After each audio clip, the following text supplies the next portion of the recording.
कमरे से बाहर आप जाएंगे या मैं चली जाऊं? मैं अब आपके साथ एक पल नहीं रहना चाहती। दम घुटता है मेरा यहाँ। हाँ, जैसे कि मैं तुम्हारे साथ रहना चाहता हूँ। तो डाइवोर्स ले लीजिए मुझसे।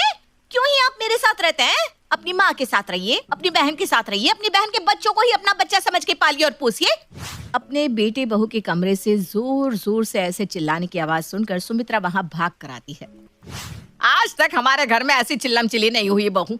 आए दिन तुम दोनों के कमरे में ऐसे चीखने चिल्लाने की आवाज आती है कि मेरी रूह कांप जाती है। अच्छा लगता है क्या? घर में तुम्हारे पापा जी भी है, वो हार्ट पेशेंट है। बाहर पड़ोसी भी सुनते हैं ये आवाजें, सब बातें बनाने लगे हैं बहू। अच्छी बात है ना मम्मी जी की बातें बन रही है। और आप बताइए सुमित, कमरे से बाहर आप सो रहे हैं या मैं सोने जाऊं? क्योंकि मैं गई ना बाहर तो बस हॉल तक नहीं रुकूंगी, मोहल्ले तक जाऊंगी इस बार। हाँ। और बिस्तर से तकिया उठाकर सुमित जनवरी को ठंड में भरी रात में हॉल में बिना रजाई के ही सोने चला जाता है। अपने बेटे की ऐसी हालत देखकर सुमित्रा अपने कमरे में जाकर फूट फूट कर रोने लगती है। कैसे अशुभ पैर की बहू ले आए जी हम। क्या सोचा था और क्या हो गया। हमारे घर की शांति ये खत्म हो गई जी। जीवन तो यही है सुमित्रा जी, हर कदम पर जंग है। न जाने हमसे क्या भूल हो गई। ये कहानी शुरू होती है सुमित्रा निवास से, जहाँ घर के सभी लोग नई बहू के आने के स्वागत में नजरें बिछाए बैठे थे। अरे भैया, आपने दरवाजे पर तो फूल लगाए नहीं, और ये सीढ़ियों पर कैसे गेंदे के फूल लगा दिए आपने? प्रिया आएगी तो सोचेगी हमने पैसे बचा लिए। ये सारे गेंदे के फूल हटाकर यहाँ गुलाब के फूल लगाइए और फर्श पर गुलाब की पंखुड़ियाँ बिछा दीजिए। ठीक है ना मम्मी? आखिरकार मेरे इकलौते छोटे भाई की दुल्हन आ रही है। मामी आएगी, मेरी मामी आएगी। सबसे ज्यादा खुश ना आज यही लग रहा है। आखिरकार इसकी नई मामी जो आने वाली है। बैठे रहना मामी की गोद में। आज से तो मैंने तुझे तेरी मामी के हवाले कर दिया। और जिस बहू का इंतजार स्नेहा और सुमित्रा कर रही थी, वो सुमित का हाथ पकड़े गाजे बाजे के साथ दरवाजे पर पहुंचती है। अरे मम्मी, जल्दी से आरती की थाली लेकर आओ, देखो प्रिया आ गई है। ये ले बहू इस घर की चाबी। आज से यह घर तेरे हवाले हुआ। सास हो तो आंटी जी जैसी, जो दरवाजे पर ही अपने घर की बहू को चाबी दे रही है। अब इसके बाद चाहकर भी कोई बहू अपनी सास से लड़ नहीं सकेगी। अरे वो सब तो कहने की बात है बहू। जो बहू घर में कलेश करना चाहेगी ना, वो तो कलेश करके ही रहेगी। और सभी लोगों के सामने प्रिया सुमित की पत्नी बनकर अपने ससुराल आ जाती है। सारी रस्में होने के बाद सभी मेहमान अपने अपने घरों को लौटने लगते हैं। बहुत ध्यान रखना, कोई भी मेहमान खाली हाथ ना जाए। सभी के लिए अच्छे से गिफ्ट्स और ड्राई फ्रूट्स पैक करके देना। अब टेंशन मत लीजिए मम्मी जी, वो सब मैंने पहले ही कर दिया है। और सबसे बड़ा डिब्बा बनाया है मैंने दीदी का, है ना? अच्छा। रसोई के बाहर खड़ी स्नेहा ये सुन लेती है। अपने छोटे भाई की बीवी के मुंह से ऐसी बात सुनकर स्नेहा की आंखों में आंसू आ जाते हैं और वो कोने में सभी से दूर जाकर फूट फूट कर रोने लगती है। अरे क्या हुआ बेटा, तू रो क्यों रही है? अचानक से आज ये घर बड़ा पराया सा लग रहा है बाबूजी।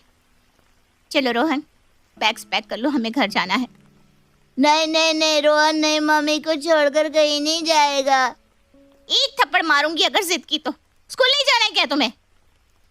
अरे अरे, अब वो बच्चा नहीं रहा दीदी, तुम उस पर हाथ क्यों उठा रही हो? और क्या हो जाएगा अगर कुछ दिन यहाँ रुक जाएगा तो? और तुम्हें क्यों जल्दी मच रही है जाने की? तुम्हें तो कितना शौक था कि मेरी पत्नी पर हुक्म चलाओगी। वो सब तो बस कहने की बात होती है सुमित। मैं चाहती हूँ कि प्रिया यहाँ पर खुशी से रहे बस। अपनी शादी के दूसरे दिन सभी मेहमानों के जाने के बाद प्रिया अपने कमरे में अपने पति का इंतजार कर रही थी। आज जाकर सुमित के साथ कुछ वक्त मिलेगा, वरना सभी मेहमानों के सामने मैं उनसे नजर तक नहीं मिला पा रही थी। दरवाजे पर अपनी नजर टिकाए प्रिया सुमित की राह देख रही थी कि वहां सुमित के पहले रोहन आ जाता है। मम्मी, मैं आज आपके पास सोऊंगा। हाँ बिल्कुल, आज मेरा रोहन मामा मामी के बीच में सोएगा। अपनी इच्छा को मन में दबाए प्रिया रोहन को अपने साथ ही सुला लेती है। अगली सुबह जब प्रिया किचन में खाना बना रही होती है, वहाँ सुमित्रा आ जाती है। क्या बना रही हो बहू? सुमित की पसंद के छोले चावल। उन्हें छोले चावल बहुत पसंद है ना मम्मी जी? अरे बहू एक काम कर, तू बाकी लोगों का खाना देख ले। सुमित तो मेरे हाथ के ही छोले खाता है। अगर उसे मेरे हाथ के छोले ना मिले ना तो नाराज हो जाता है। बेकार में तुम दोनों के बीच अनबन हो जाएगी। सुमित्रा के मना करने के बाद भी प्रिया अलग से छोले बनाती है और अपने पति के सामने 2 कटोरियां रखती है। इसमें से एक कटोरी के छोले मैंने बनाए हैं और दूसरा मम्मी जी ने। अब आपको खाकर बताना है कि कौन से छोले ज्यादा स्वादिष्ट लग रहे हैं आपको। सुमित छोले खाता है, पर उसे पता ही नहीं चलता कि उसकी माँ के बनाए हुए छोले कौन से हैं और प्रिया के कौन से, और वो प्रिया के ही छोले को अच्छा बता देता है। देख लिया मम्मी जी, आप कह रही थी कि सुमित मेरे हाथ के छोले खाएंगे नहीं पर इन्होंने तो मेरे ही छोले पसंद किए। नहीं, मम्मी आई ने मामा से नानी को दूर कर दिया। ये क्या तरीका है बोलने का रोहन? जरा भी तमीज नहीं है क्या तुम्हें? एक थप्पड़ मारूंगी। अरे अरे, वो बच्चा है यार प्रिया, तुम उसे कैसे डांट सकती हो? मुझे नहीं खाना, जा रहा हूं मैं। प्रिया को आए हुए अभी एक हफ्ता भी नहीं हुआ था कि सुमित्रा के घर पर बर्तन बजने लगे थे। अब आए दिन किसी न किसी बात पर प्रिया का गुस्सा सभी पर निकल जाया करता। 1 महीने बाद प्रिया अपने लिए कुछ शॉपिंग करके बाहर से आती है। अरे अरे प्रिया, शॉपिंग बैग लेकर कमरे में कहाँ चली गई? पहले हमें तो दिखाओ। प्रिया अपने शॉपिंग किए हुए कपड़े बैग से बाहर निकालती है। एक जैकेट का 11,000, कुछ ज्यादा ही पैसे नहीं ले लिए शोरूम वालों ने? ये तो पैसे का हुलिया करना हुआ बहू। तुम तो पैसे पानी में फेंक कर आ गई। यहाँ कितनी मुश्किल से हम पैसे कमाते हैं, 11,000 में तो महीने का राशन आ जाता। जब दीदी के लिए 1 लाख का गले का सेट आ सकता है, रोहन के यहीं एडमिशन करवाने की प्लानिंग हो सकती है, तो मेरे लिए 11,000 का जैकेट क्यों नहीं आ सकता? कौन सा मेरे जैकेट खरीदने से हम सड़क पर आ जाएंगे पापा जी? और वैसे भी 11,000 इसकी सिर्फ टैग पर लिखा हुआ है। मैं इसे सेल में ले आई हूँ 1,000 रुपए में। पर सच्चाई जाने के पहले ही हर चीज पर टिप्पणी देने की आदत हो गई है आप सबकी। आप लोगों से तो मेरा सुख बर्दाश्त ही कहाँ होता है।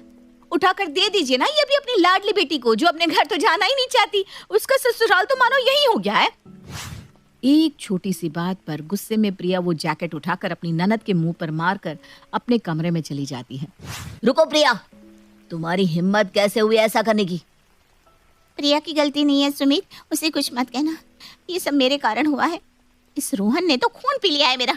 अपने पापा के यहाँ जाना ही नहीं चाहता। मुझे मार कर मानेगा क्या? तुझे मेरी कसम है, अगर तूने अब मामी मामी किया तो। ये सिर्फ मेरा भांजा नहीं दीदी, मैंने इसे अपने बेटे के समान माना है, और ये तुम्हारा ही घर है। तुम यहाँ 1 महीने रहो या 11 महीने, प्रिया होती कौन है तुम्हें मना करने वाली? बाहर से वो आई है, तुम नहीं। सुमित की बात सुनते ही प्रिया फौरन कमरे से बाहर आकर कहती है, हाँ बाहर से आई हूं ना मैं, जैसे खुद ही चलते हुए तुम्हारे पीछे आ गई थी। बारात लेकर तुम आए थे मुझे ले जाने के लिए। अरे जब तुमसे तुम्हारी बहन, उसका बच्चा, अपने माँ बाप छूट ही नहीं रहे थे, तो क्या जरूरत थी मुझसे शादी करने की? ये कहकर वो वापस अपने कमरे में चली जाती है और दरवाजा बंद कर लेती है। ये सब क्या हो रहा है बेटा? मुझसे ये सब देखा नहीं जाता। सुबह से लेकर रात तक हर बात में इस घर में बस लड़ाई ही होती रहती है। तेरे पापा जी को तो कह नहीं सकती, उन्हें फिजूल खर्च पसंद नहीं है। शुरू से गरीबी ही देखी है ना इन्होंने। पैसे तो हमारे पास अब आए हैं बेटा। सुमित्रा रोती हुई ये सब कह रही थी कि उसके घर से आते हुए शोर को सुनकर पड़ोस की कुछ औरतें वहां पहुंच जाती हैं। रोज तेरे घर से आवाज आती हुई सुनती थी मैं सुमित्रा, पर किसी के घर के मामले में बोलते नहीं बनता, इसलिए कभी आई नहीं। पर आज तेरे सिस की आवाज सुनकर मुझसे रहा नहीं गया। आज तक चुप थी सुमित्रा, पर आज बोलती हूँ। बहुत ही अशुभ है तेरी बहू। तेरे घर की सारी रोशनी छीन ली है इसने। हाँ आंटी जी, वरना आपके घर से मैंने कभी एक आवाज आते नहीं सुनी थी, पर जब से भाभी आई हैं रोज ही लड़ाई की आवाज आती है। मैं तो कहती हूँ अभी ज्यादा दिन हुए नहीं है, डाइवोर्स करवा दीजिए और फ्री कीजिए सुमित भैया को इस रिश्ते से। अरे नहीं बेटा, मैं दोबारा कोशिश करूंगी। मुझसे नहीं सुनती बहू तो मैं किसी और को बुलाऊंगी, पर मैं सब ठीक करके रहूंगी। सुमित्रा की आंखों के सामने ही उसका घर ताश के पत्तों की तरह बिखर रहा था। रात को रोती हुई वो अपनी बहन को फोन करती है और इस बारे में बताती है। तू चिंता मत कर सुमित्रा, ऐसी कई टेढ़ी बहुओं को ठीक किया है मैंने। मैं कल ही पहली ट्रेन पकड़कर तेरे घर आती हूँ। और अगली सुबह ठीक 9 बजे ही शकुंतला सुमित्रा के घर पहुंच जाती है। जहाँ सबको ऐसा लग रहा था कि प्रिया शकुंतला के साथ भी बुरा व्यवहार करेगी, पर वो ऐसा कुछ नहीं करती। आती ही शकुंतला के पैर छूती है। आइए बैठे मौसी जी, मैं अभी आपके लिए चाय बनाकर लाती हूँ। इसी बहू के लिए ये सब कह रहे थे कि बहू ने परेशान करके रख दिया है, पर यहाँ तो ऐसा लगता नहीं। शकुंतला प्रिया के साथ बैठकर चाय पीती है, बातचीत करती है। प्रिया भी हंस हंस के अपनी मौसी सास के साथ बात करती है। अब मुझे अपना कमरा तो दिखा बहू। हाँ चलिए ना मौसी जी। प्रिया शकुंतला को अपने कमरे में लेकर जाती है, जहाँ शकुंतला देखती है कि प्रिया के बिस्तर पर रोहन सो रहा है। रोहन तुम्हारे साथ सोता है, स्नेहा के साथ नहीं? नहीं ना मौसी जी, मेरी शादी की पहली रात से ही रोहन हमारे साथ ही सो रहा है। आज 4 महीने हो गए। ये कोई बात हुई भला? स्नेहा कोई बच्ची तो है नहीं कि नए शादीशुदा जोड़े के बीच अपने बेटे को सुला देती है। 4 दिन रोहन संभाला नहीं गया क्या उससे? चल कोई बात नहीं बहू, अब से रोहन मेरे साथ सोएगा। क्या फर्क पड़ता है मौसी जी, वैसे भी अब मैं और सुमित एक साथ नहीं सोते हैं। हमारे बीच दूरियां इतनी बढ़ गई है कि वो हॉल में सोते हैं और मैं कमरे में। चलो अच्छा है, पता तो चली मुझे ये बात। तो चिंता मत कर, मैं देखती हूँ। वैसे तो इतनी चिड़ी हुई क्यों रहती है सभी से? मेरे साथ तो बहुत अच्छे से पेश आ रही है। मैं कोई पागल नहीं हूँ मौसी जी, जो बेकार ही सबसे झगड़ा करूं। ऐसा जरूर कुछ हो रहा होगा ना इस घर में जो गलत होगा। पर खैर, अब क्या फर्क पड़ता है, मैं अब इस आदमी के साथ रहना ही नहीं चाहती। शकुंतला 24 घंटे अपनी पैनी नजर सबकी बातचीत पर रखती है। रात को जब सुमित अपने काम से वापस लौटता है तो शकुंतला उसे समझाकर प्रिया के कमरे में जाने को कहती है। चलो ये तो गया अपनी बीवी के पास। अब दोनों मियाँ बीवी आराम से साथ बैठकर सारा मैटर सॉल्व करेंगे। वैसे ठंड बहुत हो गई है, स्नेहा को चाय बनाने को कहती हूँ। जैसे ही शकुंतला स्नेहा के कमरे के बाहर पहुंचती है। नहीं मम्मी, मुझे मामी के पास नहीं सोना, मुझे आपके पास सोना है। एक थप्पड़ मारूंगी ना, कहा ना अपनी मामी के कमरे में जाओ और जिद करो, मामू मैं आपके पास ही सोऊंगा। जा रोहन, मेरा अच्छा बेटा है ना तू। नहीं, मेरी नहीं मान रहा है ना, अभी तेरे पापा को कॉल लगाती हूँ। स्नेहा अपने पति को कॉल लगाती है। आप ही समझाइए ना इसे, कितनी मुश्किलों से मैंने सुमित और प्रिया के बीच के रिश्ते को इतना खराब किया है कि किसी भी वक्त उनका डिवोर्स हो सकता है। पर पता नहीं कहाँ से ये मौसी बीच में आ गई। उनके रहते मैं प्रिया के पास जा भी नहीं पा रही, तो कैसे उसके कान भरूं? क्या करूं जिससे वो झगड़ा करने पर मजबूर हो जाए? ऊपर से उन्होंने सुमित को प्रिया के कमरे में भेज दिया। इन दोनों को ना एक साथ समय नहीं मिलना चाहिए। अरे कोई बच्चा हो गया तो सारी की सारी प्रॉपर्टी हमारे हाथ से चली जाएगी। पर ये रोहन समझता ही नहीं। अरे बेटा, तेरे पापा तो कुछ कमाते नहीं। नाना जी का घर दिख रहा है ना कितना बड़ा है। अगर मामा मामी के बीच तू सोएगा तो उसके बाद ये घर तेरा हो जाएगा। फिर तो बड़ी स्कूल में जा सकेगा, अच्छे अच्छे कपड़े पहन सकेगा जैसी मामी पहनती है ना? तो इतने दिनों से तो वही कर रहा हूँ जो आप कहती है। मुझे कहाँ मिला सब कुछ? तुमने कहा था साइकिल दिलवाओगी, कहाँ दिलवाई? पता नहीं किसकी नस्ल है ये, पैसे का पिशाच हो गया इस उम्र में। एक ही बार में मिल जाएगा क्या सब तुझे? दिन भर ये खेलना है वो खेलना है। इतना ही दिमाग है तो ऐसा दिमाग लगा कि मामी तुझ पर हाथ उठा दी और मामा जी को मामी पर गुस्सा आ जाए और वो गुस्से में मामी को घर से निकाल दे। फिर तो बेटा साइकिल नहीं कार मिलेगी, कार। तो ये सब इस सपोली का किया धरा है। और गुस्से में लात मारकर दरवाजा खोलकर शकुंतला स्नेहा के कमरे में चली आती है। एक हाथ से स्नेहा के बाल पकड़े उसे खींचते हुए हॉल में ले आती है। सुमित्रा, संतोष जी, प्रिया, सुमित, सभी यहाँ आओ। क्या हुआ दीदी? और आपने ये स्नेहा के बाल क्यों पकड़े हुए हैं? कहीं किसी ने आपके कान तो नहीं भर दिए? कान तो स्नेहा भर रही थी तुम सभी के, ताकि तुम्हारा बेटा पत्नी के रहते हुए भी कुंवारों जैसा जीवन बिताए और उसे कोई संतान ही ना हो पाए। फिर तो तुम लोगों की सारी संपत्ति का मालिक खुद ब खुद रोहन बन जाएगा। मौसी जी, कोई गलत फहमी हो रही है। मम्मी, मैंने ऐसा कुछ नहीं किया। अरे बेटा, मुझसे श्यान पट्टी। आवाज क्लियर तू बताएगी सबको कि मैं तेरा वीडियो सबको दिखाऊं? मेरा मुंह क्या देख रही है? मुझे पता था तू सच्चाई को झुठला देगी, इसीलिए मैंने तेरे और दामाद जी के बीच की बातचीत को फोन में रिकॉर्ड कर लिया था। और जैसे ही शकुंतला अपना फोन निकालती है, स्नेहा तोते की तरह सब बोलना शुरू कर देती है। तो मैं भी तो क्या करती मम्मी? मेरी शादी तो तुम लोगों ने तभी कर दी थी जब हमारी परिस्थिति अच्छी नहीं थी और एक ना के बराबर कमाने वाला पति मिला मुझे। उसके बाद तुम लोगों की हालत में सुधार आ गया, पर किसी ने मुझे एक फूटी कौड़ी तक नहीं दी। इसलिए मैं नहीं चाहती थी कि सुमित की कभी शादी हो, पर उसकी शादी हो ही गई। अब वो और प्रिया अगर एक साथ होते तो उसे बाप बनते देर नहीं होती। और अगर उनका खुद का बच्चा हो ही जाता तो प्रॉपर्टी में रोहन को कुछ भी नहीं मिलता।